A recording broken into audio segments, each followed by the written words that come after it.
এরকম রাজকীয় স্বাদের এক পিস মাছ যদি আপনার পাতে পড়ে, কথা দিচ্ছি আপনার আর কিছুই লাগবে না।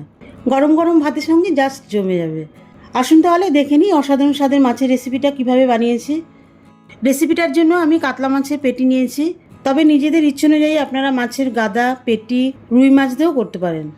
যেহেতু পেটিতে তেল থাকে, পেটিতে করলে বেশি স্বাদ লাগবে। পরিমাণ মতন লবণ, সামান্য একটু হলুদ আর 1 চামচ মতন সর্ষের তেল দিয়ে মাছটাকে ভালো করে ম্যারিনেট করে নেব। আর এসে বড় বড় মাছের পেটিতে একটুখানি সর্ষের তেল মিশিয়ে দিলে মাছটা নরম হয়।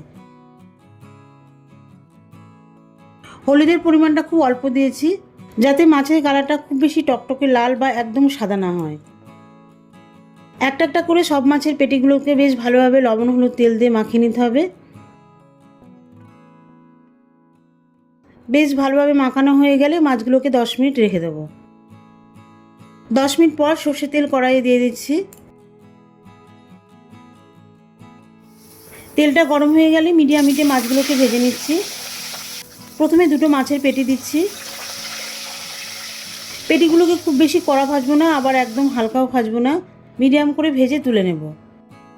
মাছের এক পাশটা হালকা লাল করে ভাজা হয়ে গেলে উল্টে দেব।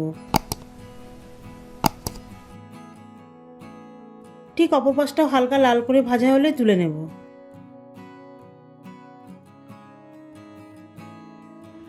ঠিক এইভাবে বাকি মাছগুলোকে ভেজে তুলে নেব। খুব বেশি কড়া ভাজবো না, ঠিক এই রকমই মিডিয়াম করে ভেজে তুলে নেব। মাছগুলি ভেজে তুলে নেওয়ার পরে একটা মিক্সার গ্রাইন্ডার মেশিনে 6টা গোটা কাজু বাদাম, বড় চামচের 1 চামচ পোস্ত আর বড় চামচের 3 চামচ টক দই মিশিয়ে এর একটা মিহি পেস্ট বানিয়ে নিচ্ছি।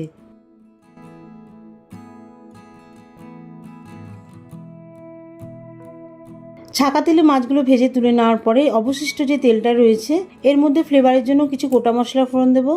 4 টুকরো ছোটো এলাচ, 2টো ছোটো দারচিনি স্টিক, 9-10টা গোটা গোলমরিচ আর সামান্য একটু গোটা জিরে দিয়ে ফোড়নগুলোকে ভালো করে ভেজে নেব।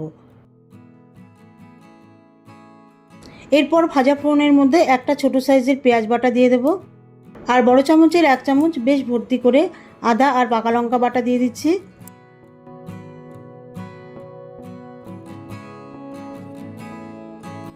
বাটা মশলাগুলোকে 1 মিনিটের মতন কষিয়ে নিয়ে 1 চামচ ধনে গুঁড়ো আর 1 চামচ জিরে গুঁড়ো দেবো। এইসব গুঁড়ো মশলা দিয়ে আবারও কষিয়ে নেব কিছুক্ষণ।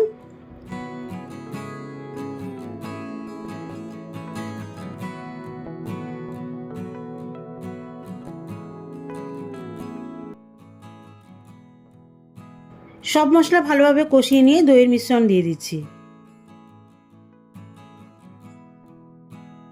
একটুখানি বাটা মশলা জল দিচ্ছি, একটুখানি চিনি দিয়ে দিচ্ছি। দইয়ের যে অতিরিক্ত টক আছে তাহলে সেই টক ভাগটা কেটে যাবে আর স্বাদেরও একটা ব্যালেন্স আসবে। মশলার সাথে দইয়ের মিশ্রণটা খুব ভালোভাবে মিশিয়ে দিয়ে 2 মিনিটের মতন কষিয়ে নেব।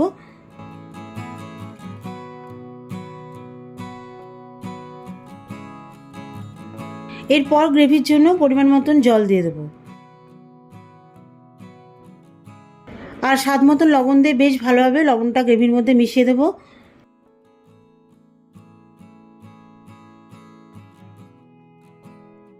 এখন একটা একটা করে মাছের পেটি গ্রেভির মধ্যে দিয়ে দেবো।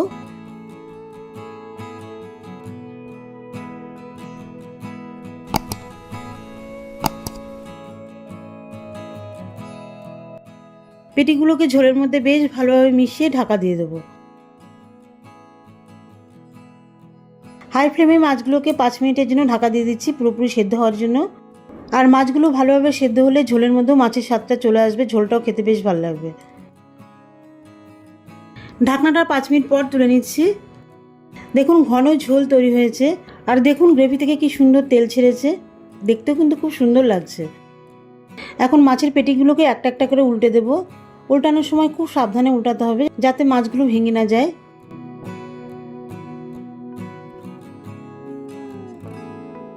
একটুখানি গরম মশলার গুঁড়ো আর মাছের মধ্যে রাজকীয় স্বাদ আনার জন্য ঘি দিয়ে দিচ্ছি। মাছ ও গ্রেভির পরিমাণ অনুযায়ী আমি ঘিয়ের পরিমাণটা 2 চামচ দিয়েছি। আর মাছের মধ্যে যে গন্ধ থাকে সেটা দূর করার জন্য তো গরম মশলা দিতেই হয়। ঘি গরম মশলা ভালোভাবে মিশিয়ে দেওয়ার পরে 1 মিনিট মতন ফুটিয়ে নেব। ঠিক এইভাবে কাতলা মাছের পেটি হোক বা গাদা বা রুই মাছ দিয়ে রেসিপিটা করতে পারেন। অসাধারণ লাগবে, গরম গরম ভাতের সাথে জাস্ট জমে যাবে, কোনো কথাই হবে না। মাছের রেসিপি আমার পুরোপুরি কমপ্লিট। এবারে ঢাকা দিয়ে দেবো, ঢাকা দিয়ে 5 মিনিট পর সার্ভ করব। ভালো থাকবেন, সুস্থ থাকবেন, আর আমার চ্যানেলটিকে লাইক, কমেন্ট ও সাবস্ক্রাইব করে আমার পাশে থাকবেন।